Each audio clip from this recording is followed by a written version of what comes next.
मी अजय पेंढारकर. मी Riyansh मल्टीटेड private limited कंपनीमध्ये एक आरोग्य सल्लागार म्हणून काम करतो. एक 1.5 महिन्यापूर्वी मी या काकांना अमृत ज्यूस दिलेलं होतं. तर यांना काय त्रास होता आणि आता कसं आहे ते त्यांच्या तोंडून ऐकू. नमस्कार. नमस्कार साहेब, मी प्रकाश नारायण जाधव. हा.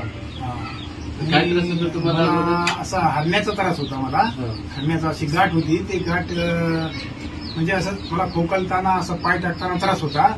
आणि ते त्रास मी जेव्हा मला समजले तेव्हा मी ही 2 अमृत ज्यूसची बाटल्या घेतली.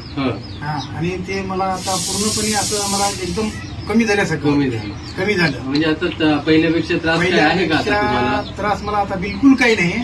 पण अजूनही माझी इच्छा आहे की बा पुढे एखादं बाटल देऊन मला घ्यावा, तुमच्या बाटल्या अजून अशी इच्छा आहे. अजून घ्यायला पाहिजे. अच्छा अच्छा, बरं, ठीक आहे. आता अगोदरच्या पेक्षा त्रास पूर्णपणे कमी झालेला? पूर्णपणे मला त्रास कमी आहे. मला 100% चांगलं वाटतं. असं आहे. ठीक आहे. मग दुसऱ्यानं घेतलं पाहिजे? दुसऱ्यानं घेतलं पाहिजे आणि हे केलं पाहिजे. का तर दुसरे करण्यापेक्षा हे सगळ्यात चांगलं आहे. आता मला अनुभव स्वतःच आहे की इतकं झाल्यापेक्षा मी असं घेतलो.